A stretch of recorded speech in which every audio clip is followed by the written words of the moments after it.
a normal person.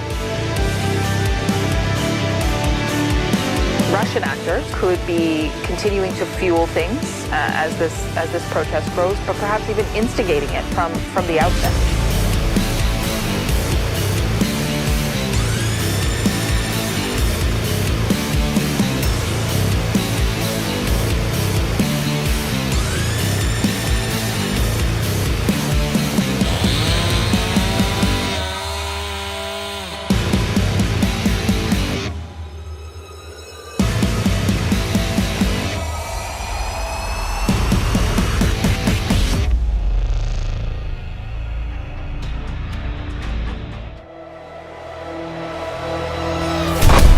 We will continue to support Ukraine becoming a NATO member.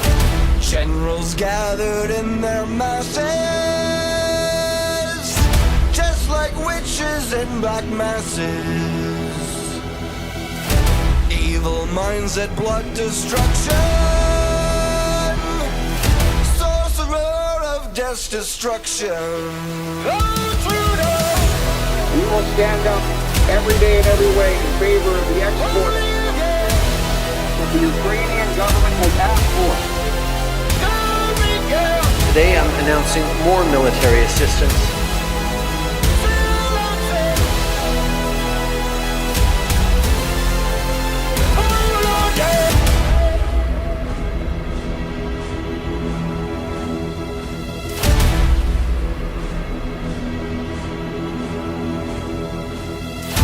No more war pigs have the power. Hand of God has struck the hour. Day of judgment, God is calling. On the knees, the war pigs crawling, begging mercy for their sins. Satan laughing spreads his wings.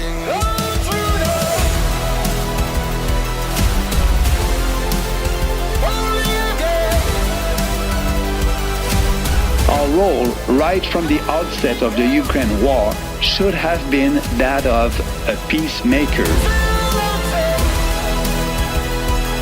I want you to be the super spreaders of truth.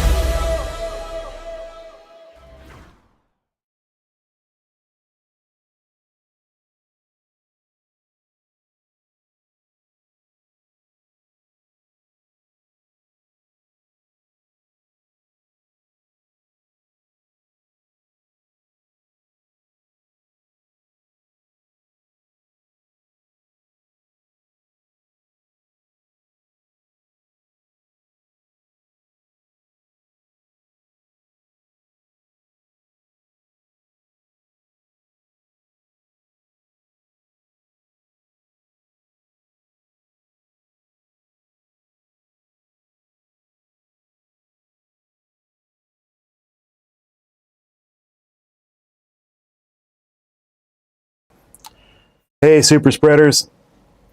Having a microphone issue there. I wasn't sure if I was going to stream today, but I decided to after seeing that there was a huge video game release this year, or today. Well, the reviews are released today. People are allowed to say what they think about it. And it's another woke, far-left, Marxist shit show. And here we go. We're going to cover that. And even then, I was thinking maybe putting a little video together, but then our friend Jeff Bezos released an opinion piece just a little while ago. I guess 11:40 their time, so just an hour ago, put this piece up. Americans don't trust the news media. If you're not aware, Jeff Bezos of Amazon fame owns the Washington Post and forbade them from endorsing Kamala Harris this year, which has got the left all in a twist because we also had the LA Times, and then I just saw another one today. Oh, it's going to escape me. One of the other liberal rags refused to endorse a candidate, so 3 major liberal newspapers aren't endorsing a candidate this year. And then so Jeff dropped this article, Americans Don't Trust the News Media, a note from our owner. So let's go through this thing. At first I was like, oh wow, that's pretty based. Maybe there's hope for the future, and there certainly might be some, but it's also highly disappointing.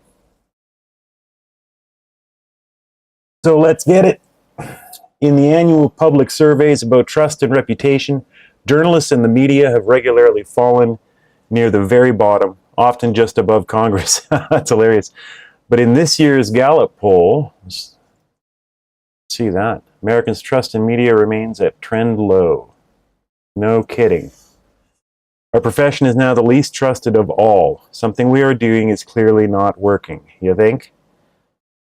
Let me give an analogy. Voting machines must meet two requirements. They must count the vote accurately, and people must believe they count the vote accurately. The second requirement is distinct from and just as important as the first.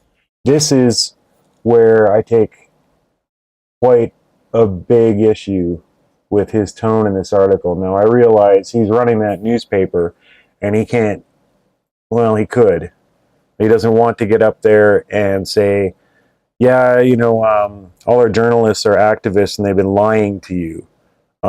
Instead, he's got this angle that they're still the best journalists ever in the universe, just that people don't believe us because they're listening to podcasts. Anyway, likewise with newspapers. We must be accurate and we must be believed to be accurate. It's a bitter pill to swallow that we are failing on the second requirement. Most people believe the media is biased. Anyone who doesn't see this is paying scant attention to reality. And those who fight reality lose. Well said. Reality is an undefeated champion.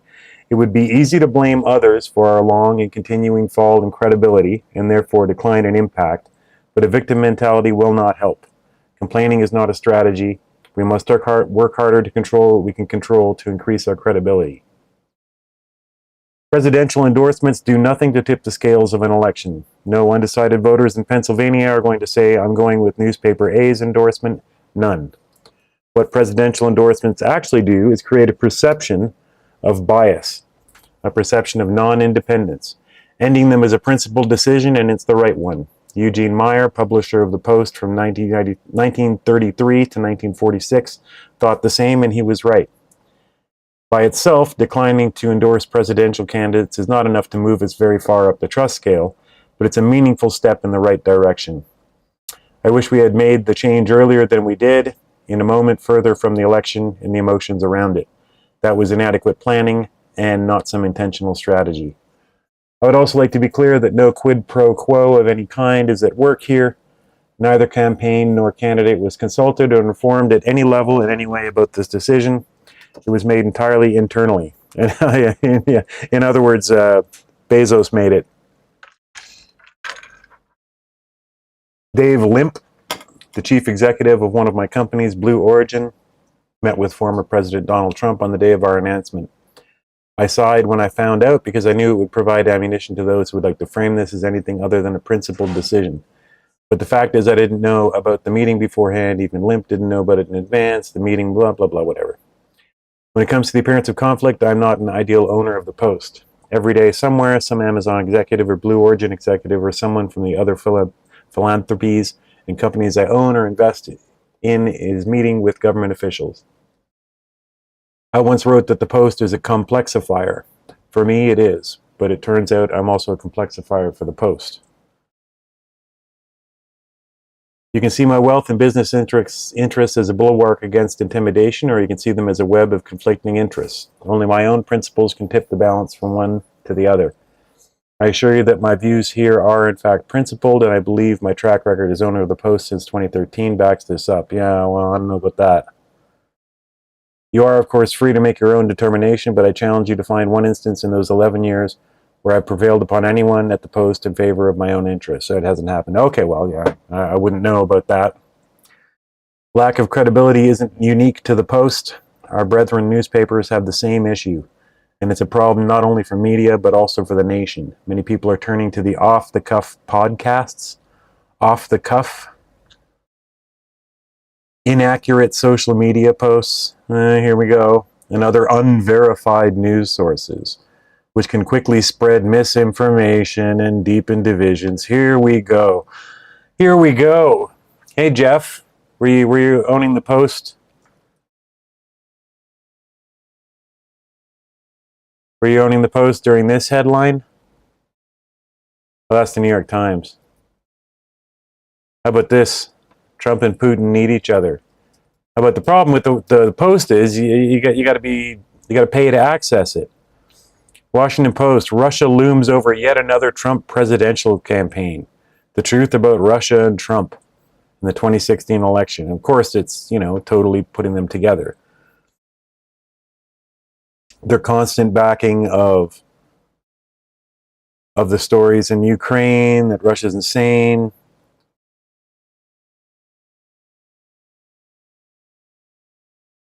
When the Washington Post was putting up story after story about, let's try anti-vax.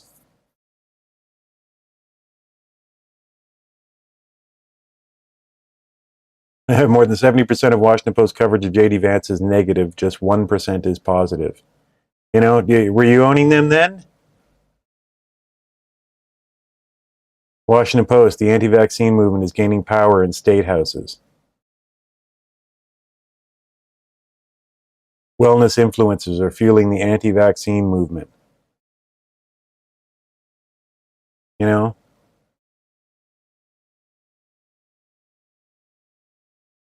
Where was the Post on 9/11? Where's the Post on any stories that matter?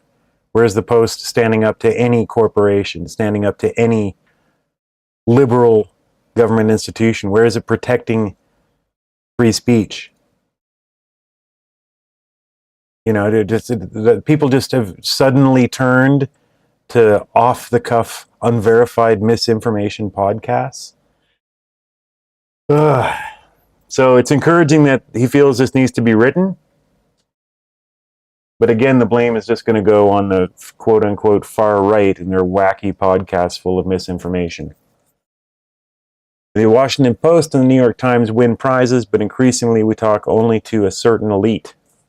Let me make sure I got my chat turned on here. I might be missing some chat. Let's see. Whoops. Okay, give me 1 sec here. Might be some people on YouTube that I'm missing. Give me 1 sec. But you know what I mean, guys? Geez, it's great that this is getting written. Chat. Yay. Wow, good boy. But it's just, it's still blaming other people. It's been the fact that your newspaper has been provably lying for decades. That's why no one trusts you anymore. Okay, just going to fix YouTube chat here. 1 second.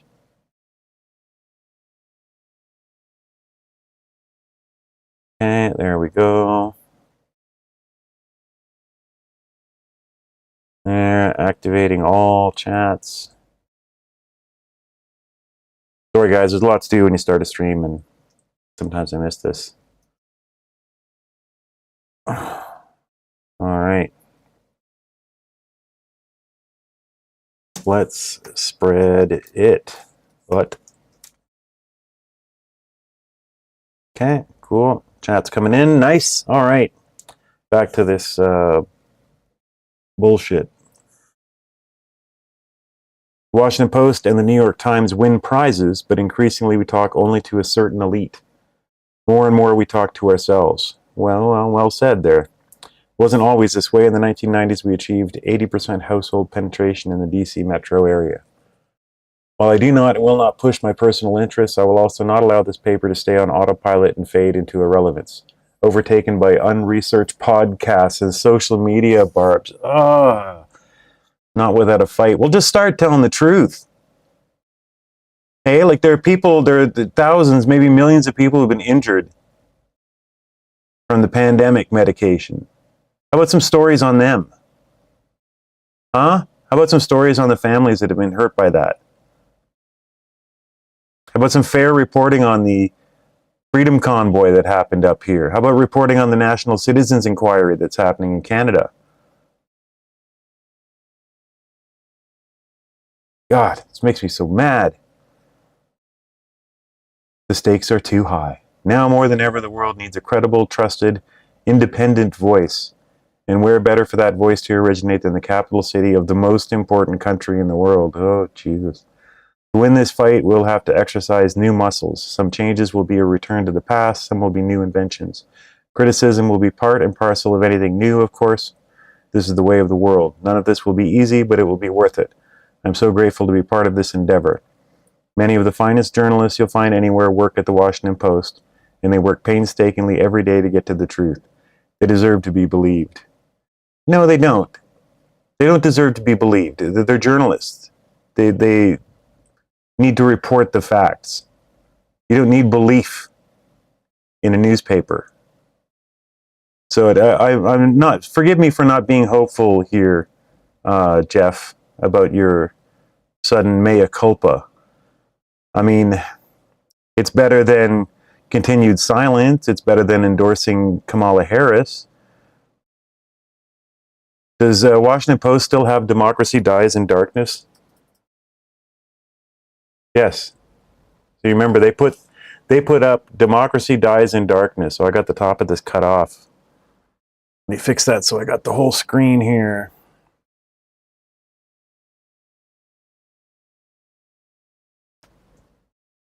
There we go. The Washington Post, Democracy Dies in Darkness. And they put that up the moment that Trump was elected. Or that he was running, or it looked like he was going to win. And then the entire editorial board published an op-ed openly declaring that they were giving up objectivity. And Bezos wonders why people turn to off-the-cuff podcasts? Are you fucking kidding me? So I'll believe him when he fires every last one of those assholes. Get rid of all these activists. You know, and I mean, New York Times, these guys have been even worse in attacking, medical choice, in promoting Ukraine war, in attacking Trump. The Post is still cool, but you remember how the Post got shut down by Twitter when they had the laptop. Oh my God. So let's move on to the latest woke failure. And so I mean, there are, like, the Bezos thing is indicative of a change that is happening. So we're seeing Disney canceling movies that have been in production. They've already spent hundreds of millions on. They're canceling them because they're realizing there just isn't a hope anymore. And that's something, right? That's something. Maybe someday they'll get rid of Kathleen Kennedy at Lucasfilm and somebody can make a good Star Wars movie again. Wouldn't that be something? So the latest thing is Dragon Age Veilguard, a highly anticipated sequel to a really popular and respected video game that this is the lead developer.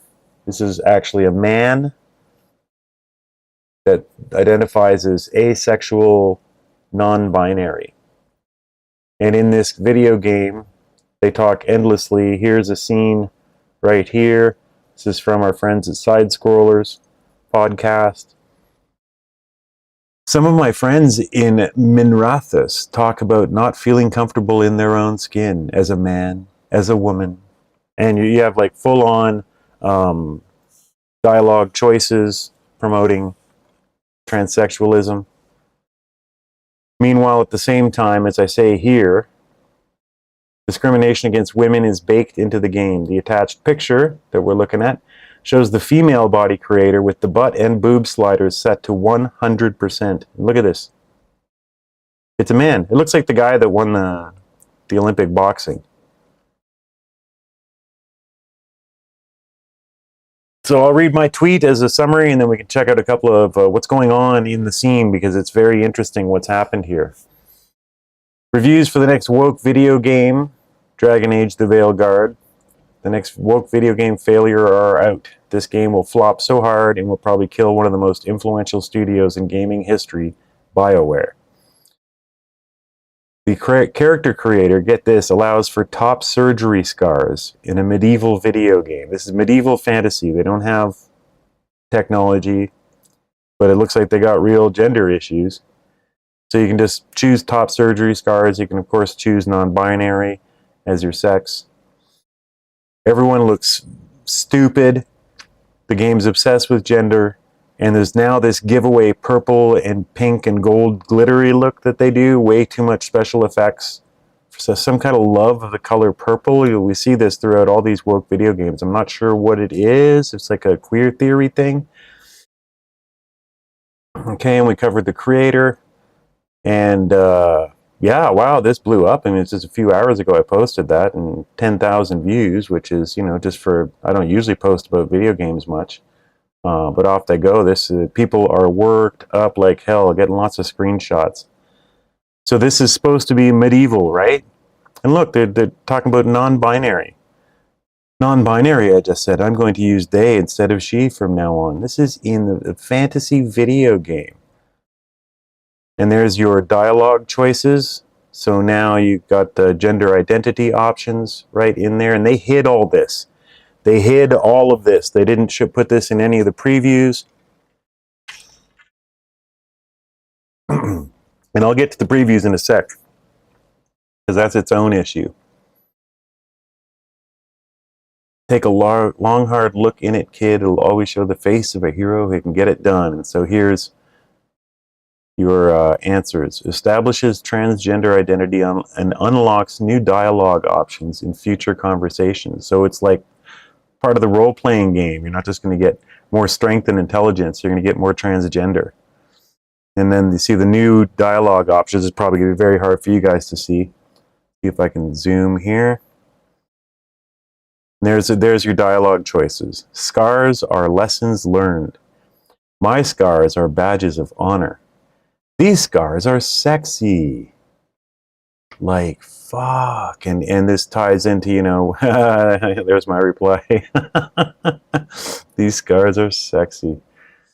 And so, yeah, it really set off like a huge reaction. This is definitely like one of the most active posts I've had in a few days. And it really surprised me. I thought with the gaming stuff, we don't usually cover gaming, though we are increasingly more and more, because we're getting into what a lot of people are calling Gamergate 2 and a big wake up in the industry. These woke video games, you know, they often take 5 to 8 years or more to make. So back when everybody thought that they were going to, like, you know, have a revolution against Trump and the far right and win everything, and everything was going to work out their way, they started developing these video games, and they just hired, you know, a whole generation of people that had just had their minds destroyed in university to program and design these games. And, you know, the sad part of that is that we're going to see these games still coming probably for another 3, 4, 5 years, because, you know, there's a delay in the industry. Anyway, so they had a preview for this game, and they flew out. It looks like maybe 50, 60 creators to Los Angeles to party down there and get to play 6 hours of video game of sections that they chose very carefully, which left out all this non-binary stuff, and certainly, you know, the best, funnest part of the game. And now that it's out, it's turning out to be a horrible disappointment, unless you're with the big video game companies who are falling all over themselves. The big video game review companies like IGN are falling all over themselves to give this a near perfect rating. We should go to Metacritic.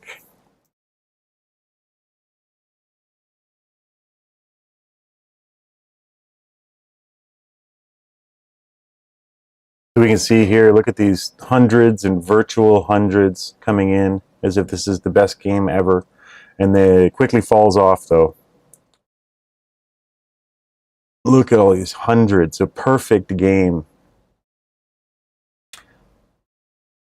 But then you look at some reviews, like the 1 million subscriber Skill Up, Australian guy, totally middle of the road, avoids politics at all costs. You can tell from the little kind of quips that he makes that, you know, he's a pretty liberal dude. He probably thinks anybody that's complaining about this stuff is an asshole. But he smartly stays out of politics. And this is what his review is. The end of the video to learn more. I want to begin this review the same way I did my Final Fantasy 16 review, which is to say that reviews are opinions. This is my opinion and my opinion only. I expect that there will be a broad range of opinions on Dragon Age the Veilguard, and I encourage you to seek them out. I do not have a monopoly on truth. As I've said many times before, I'm just a nerd with a microphone and a YouTube account. My opinion is no more or less valuable than anybody else's. Okay? Alright. See, he even got the tone of, okay. See how he feels like he has to make this apology before he gives the review? So, Dragon Age the Veilguard is a colossal disappointment. I really can't put it any other way. I spent 50 hours playing this, and it was time I desperately wished that I could get back. I started having my doubts at around the 10-hour mark. I was thoroughly checked out at the 20-hour mark, and the remaining 30 hours were just excruciatingly painful as I was forced to suffer through the endless morass of banality that is Dragon Age the Veilguard. In many ways, everybody's just so forced to suffer through ugly. the endless morass of banality that is. Like, look at this thing. Like, what is that? Dragon Age the Veilguard. In many ways, Veilguard is a bigger disappointment than Anthem was. Like, if I was to hand LeBron a tennis racket, I'd expect to see some pretty shitty tennis. BioWare never had any business making a looter shooter, and so when Anthem flopped, its failure was easily explained, easily reconciled. Alright, well, we don't need to get into the nitty gritty. And another absolute lover of this developer, and he stays out of politics too, doesn't get anywhere near any of the social justice stuff. He just does his games. There's no easy way to start this review. There are fantasy options aplenty. Metaphor ReFantazio. Elden Ring just got its Shadow of the Erdtree expansion earlier this year. There was also Dragon's Dogma 2. And right now, AAA gaming is going through a massive, massive change where big companies like Bethesda Game Studios, BioWare, Ubisoft really have their back against the wall, and they're not quite the heroes of gaming that they maybe once were. Whereas companies like Larian Studios and CD Projekt Red have solidified themselves as top dogs in the RPG genre thanks to projects like Baldur's Gate 3, Cyberpunk 2077, The Witcher 3, and so on. There are many great developers rising up in the RPG genre, like Warhorse Studios with Kingdom Come Deliverance. So there's many options beyond the ones that we used to know and love, and BioWare is in a very desperate position. I've covered this game for years, since it was formerly known as Dreadwolf. Before that, it was very much just an idea on paper, and we were talking about it. I was very excited to see what BioWare could bring to the table. But unfortunately, after playing Dragon Age the Veilguard, it is one of the most disappointing games I've played in a while. I don't want to say ever, because I don't want to get too much hyperbole in here, but the emotions I experienced throughout this review process was unlike anything I've ever gone through before. It was... And this sweet summer child here, he's a really good example of, why this is worth reporting on, for especially for younger people, but even for us old twats that have been playing video games practically since they were invented, and especially now that they include so much story in them. They're replacing film and books as a mythic backbone for our culture, and especially our men, because they put stats out to try to say that video gaming is pretty much 50-50, but the games like this is 90% male. Girls tend to play phone games. So what we're looking at is an attack on the mythic backbone of male culture here, and taking games that should be going directly to European culture men and replacing it with surgery scars. And on top of that, way more important than that, the games are ending up sucking at the end of it because everybody's just worried about surgery scars instead of actual gameplay. And you can hear the heartbreak in this poor kid's voice as he's having to say this. He wanted this to be amazing. And the previous games in the series touched him, touched his heart. Now they're touching him in a closet. But then you go to the ultra woke. Here, let's go see their review. Let's see how it's doing. IGN. Oh yeah, it's already showing up. IGN Dragon Age Veilguard review. Here we go. It's been up for 11 hours. And look at that. Look at that. 6 times ratio on dislikes. Let's see what the... Oh, they left the comments on. I clicked on this video merely for the comments section. Here, I'll zoom in a bit here. I only clicked on this because I was curious to see how much IGN was going to lie to my face, not because I was curious about the game. IGN needs to actually talk about what you do in the game. The reviews dance around that for some reason. Remember, folks, now this is interesting. IGN had a literal exclusive marketing deal with EA for this game. So this review is even more meaningless than usual IGN reviews because it's a clear conflict of interest. This isn't fooling anyone, bro. The whole comment section is just hate. The good kind. Anger, I should say, not hate. So then, you know, they give it its almost perfect score, leaning towards like a Game of the Year level score, as we see at other places. Eurogamer. A fantasy role-playing game of astonishing spectacle. This is the best Dragon Age, and perhaps BioWare has ever been. Which, you know, I mean, anyone that's played Star Wars Knights of the Old Republic, Mass Effect, those are all BioWare games. Those are legends. This is not going to be a legend. And here's this asshole telling us that it's perfect. Anyway, so let's perhaps look at the reviewer that gave it the 9 out of 10. Leanna Hafer. It's resisted saying heifer. Leanna Hafer. She has been reviewing.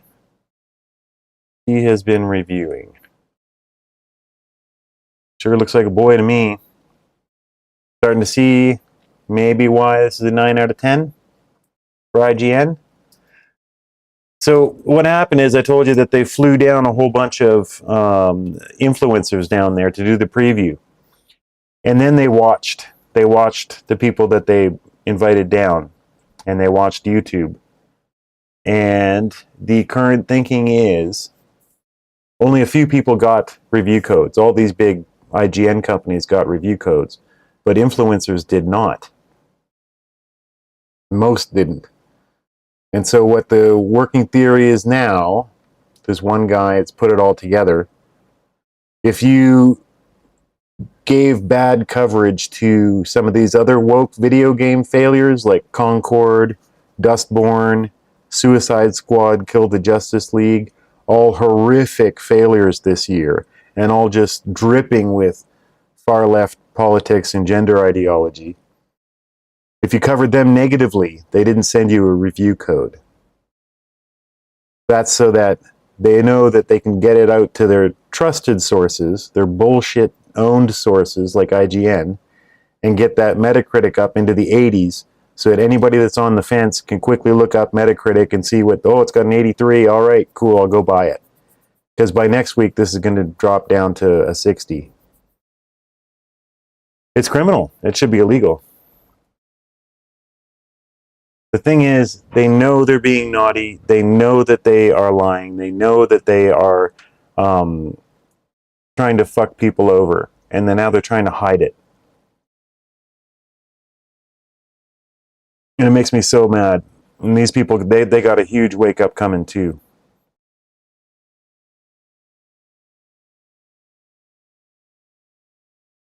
Well, people, that's it. I just wanted to pop in and comment on those things. If you like what we're doing, scan that QR code there to join our locals community. You can just become a member for free, or for $4 you can become a supporter and get early access to articles and videos and streams and all that good stuff. We're going to be around on X as well, super_spreaders. Lots of good spaces tonight because there's lots of good news, so come join us. We'll see you guys on the next one.